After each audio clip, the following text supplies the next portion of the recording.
Hi everyone, I am doing this video today to finally explain my departure from See the Thing Is podcast as well as the Joe Budden Network. I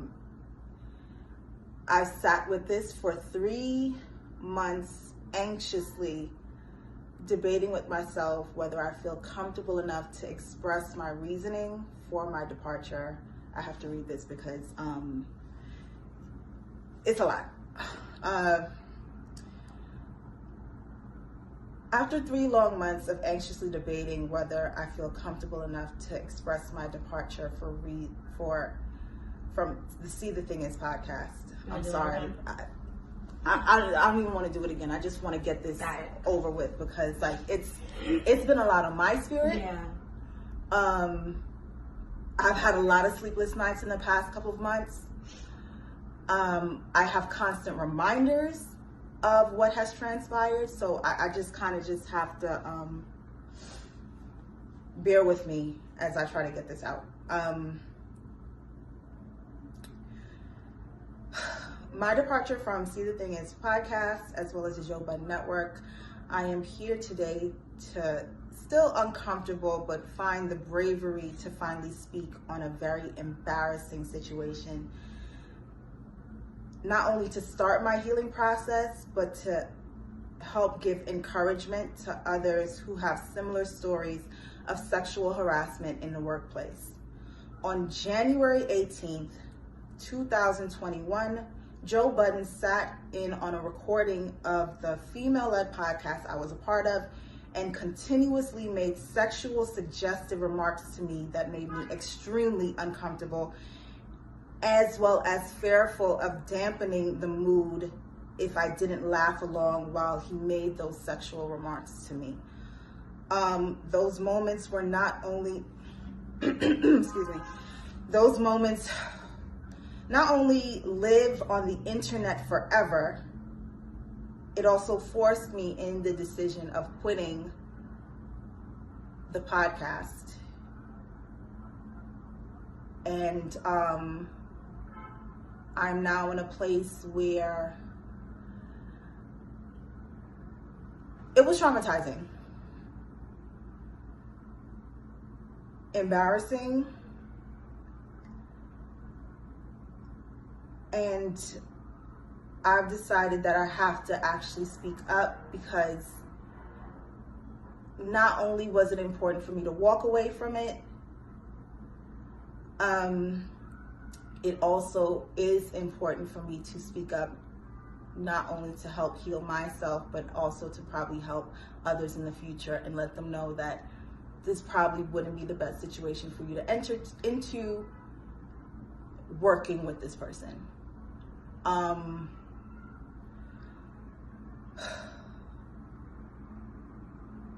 I'm sorry, I need a moment.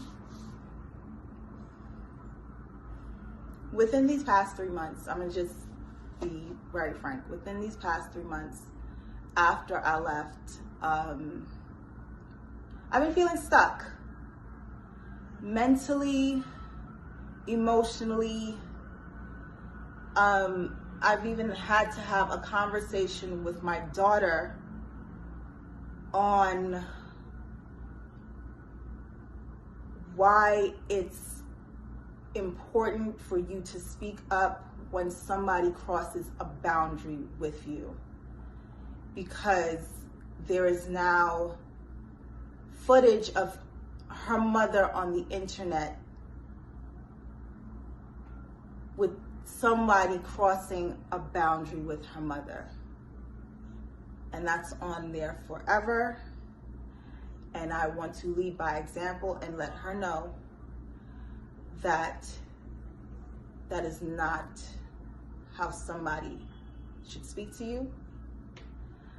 And that also is a situation where if somebody does cross that line, you have to speak up. Everything that transpired in that episode happened while we were recording. Some of it was edited out. Some of it did say in there, and I'm going to reiterate the timestamps of how everything transpired. I'm gonna go ahead and start from 13 minutes and 48 seconds. Joe calls me out by saying, I've never reached out to him privately or personally. This information is important to this entire scenario because it proves my lack of familiarity with this person. And that is what makes everything that transpired after that so uncomfortable. Even though I tried my best to laugh through it, to not, like I said, dampen the mood of the room while we were recording.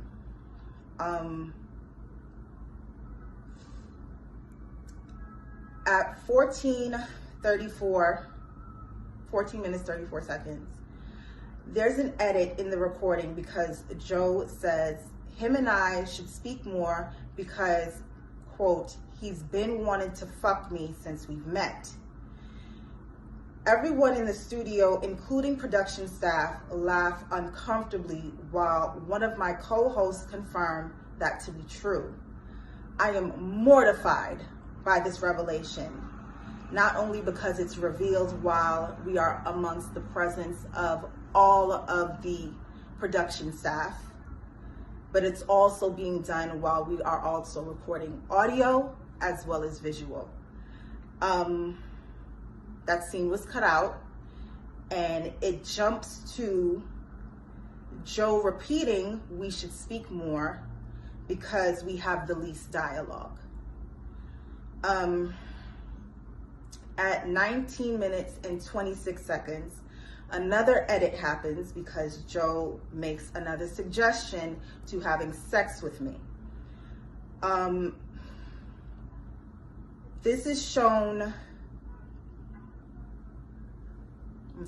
Joseph makes another suggestion to have sex with me. That scene is edited out, and what is shown in right after that is me closing my eyes, saying no, and then he says, never mind. At 21 minutes, 30 seconds, Joe tells me to hit a button, bitch, because I didn't hit a sound effect fast enough. At 24 minutes and 54 seconds, Joe makes a comment that I am throwing my singleness in his face, and he thought we were going to be a network power couple. Once again, I'm trying to laugh all of this off. As it's transpiring, I reply by saying, sorry, Joe, we're not. At 25 minutes and 42 seconds, I make a comment about relationships in general within the conversation. Joe retorts that my shirt that I was wearing isn't buttoned like I'm single. Excuse me, I have to repeat that. My shirt that I'm wearing isn't buttoned like I'm single. I pause, cover my chest with my hand, and try to brush it off once again and continue the conversation. At 31 minutes, 42 seconds to about 35 minutes and change, Joe makes me feel like I'm in a hostile work environment by letting my co-host know that I am carrying the group because they don't dress sexy enough. Because now not only am I embarrassed for myself in being objectified, but also you're making other women that I have to work with on a regular basis uncomfortable by telling them they don't dress sexy enough. Like I said, this transpired while recording, in front of cameras, and in front of the entire production staff. So with that, I'm sorry.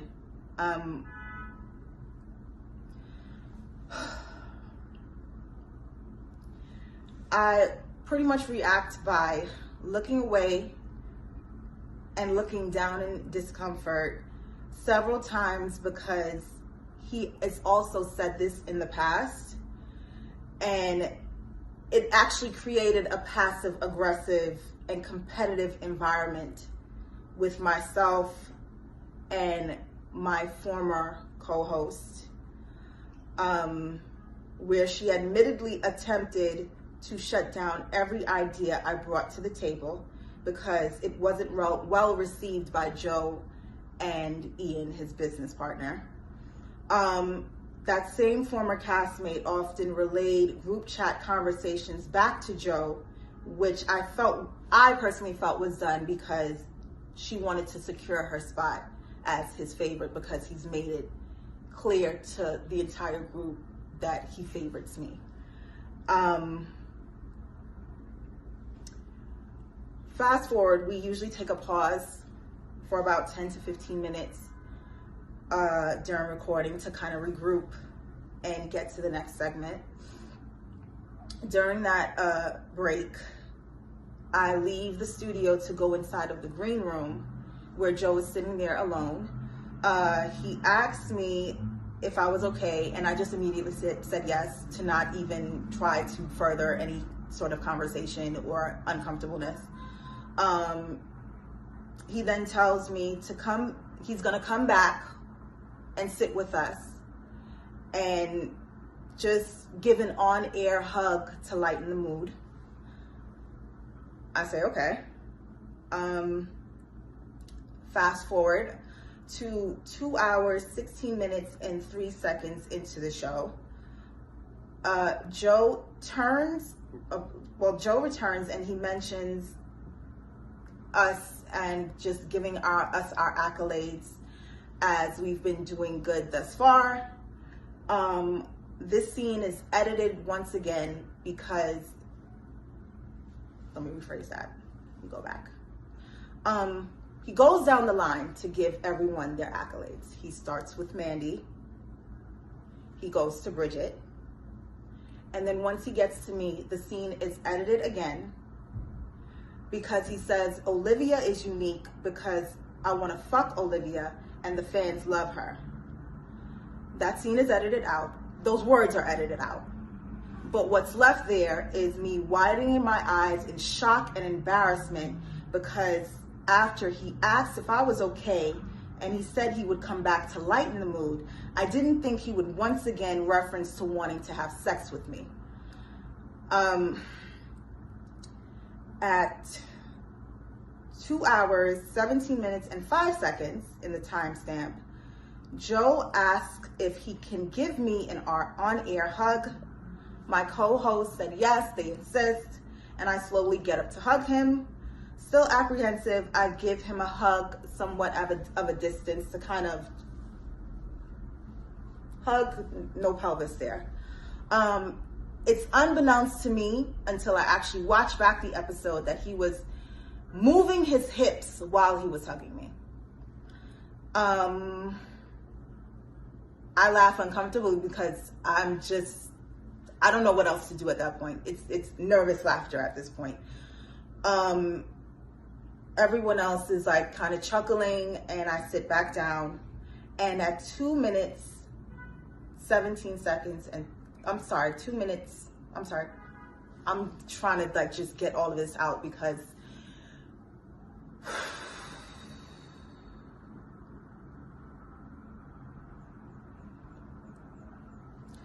at 2 hours, 17 minutes, and 38 seconds, after I sit down after the on-air hug, I grab the microphone and I say, "This is uncomfortable."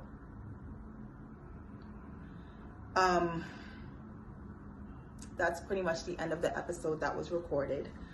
After the recording, Joe was asked while he was still in the room with everyone if he wanted to delete the parts he made where he made passes at me. He said he didn't care. As long as I'm fine with it, then the entire room pretty much looks at me and said, I just say I'm fine with it too. Feeling pressured, I say I'm fine. A few minutes later, I was called back into the studio to see if I wanted to hear the unedited version again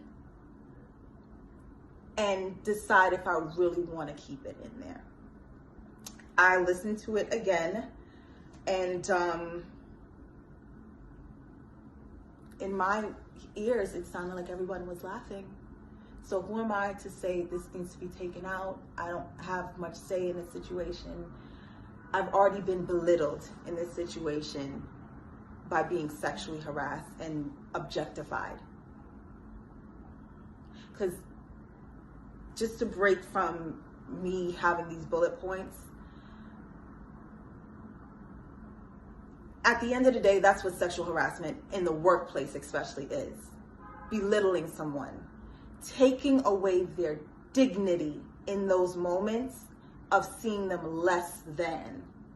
So as much we can say these are jokes, I'm an employee. I didn't have a previous rapport with this person before coming onto this podcast. I didn't have any romantic relations with him, nor did I want to at any given point in time in my life.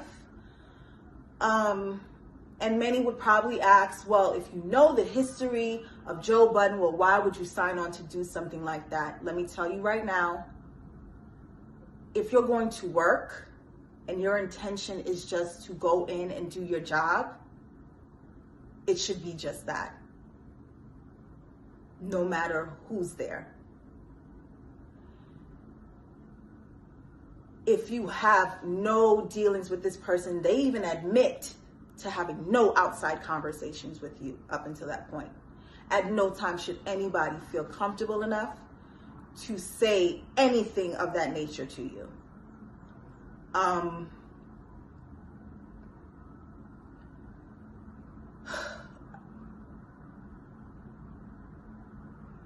don't wish anything that happened to me in that moment on anyone, because like I said, it was extremely embarrassing.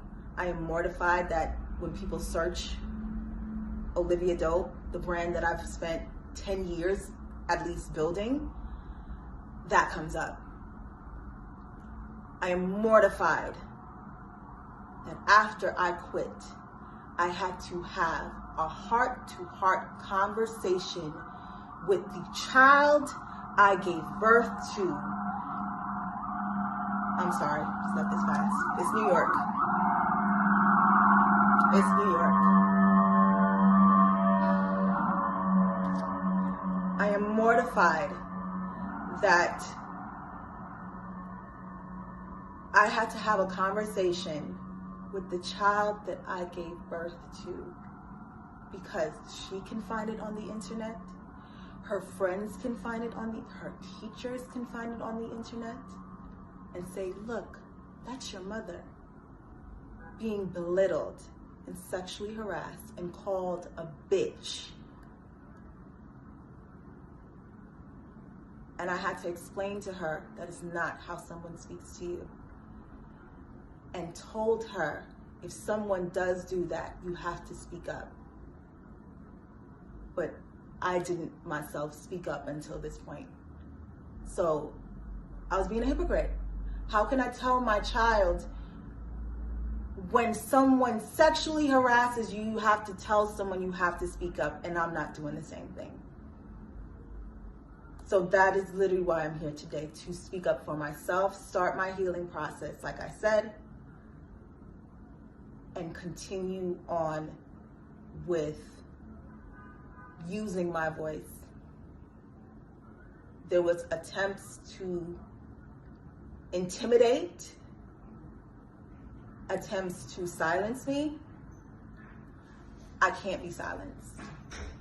I absolutely cannot. After listening to the recording again,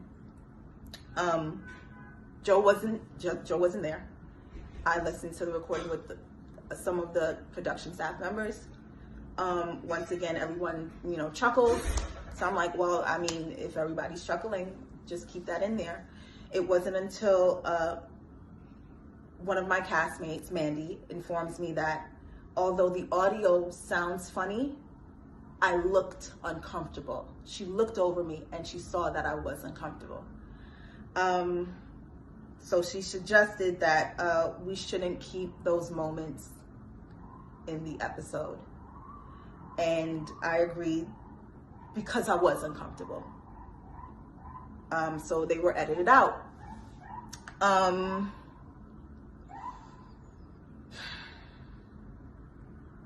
I just wanted to speak my piece. It was really, really hard to even get up to this point. Sorry if I had to speak slow. Sorry if I had to like stutter, and I just really had to take the time to really formulate what I was going to say and how I was going to say it, because there's so many thoughts that go through my head about this whole scenario, about the situation, that it's been hard to even get it out in front of this camera right now.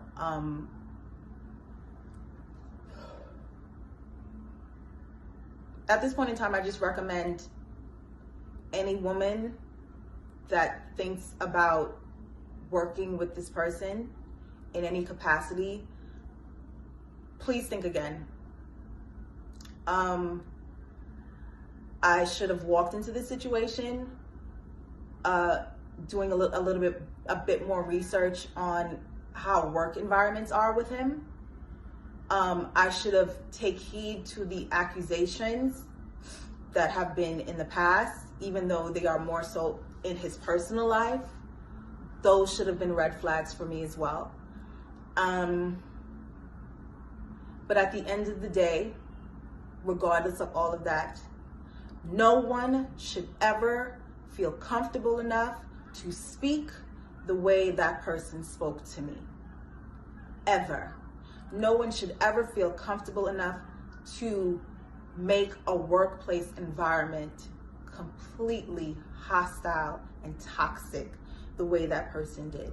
No one should ever feel like they can be sexually explicit and suggestive, not only to you while you're coming in just trying to work, but also in front of the entire production staff to belittle you. It should never happen.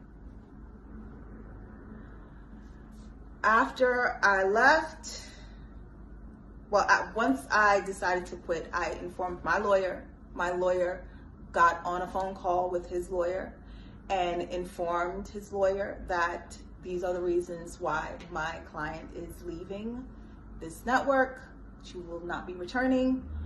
Once my lawyer informed his lawyer, I then informed my castmates via text, explaining to them that I am not built for the Joe Budden network.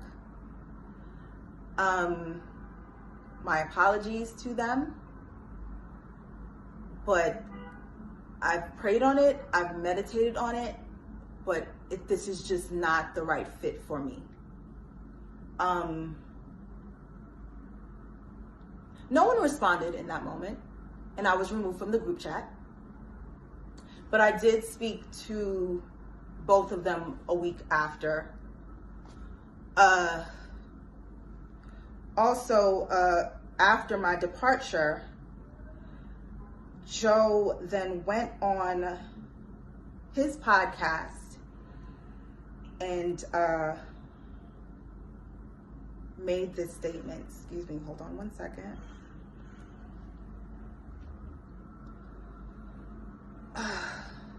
Joe made this statement on his podcast. Enough of this Karen looking like a baddie. Shit. HR, Joe, HR. I need to be like Ross. See, if Ross, would you ever hire any women? Nah, I'm gonna fuck the bitches. Funniest part ever. Shout out to Ross. Isn't it? No, he said it. I'm about to say, that was like almost a direct quote. He said that shit.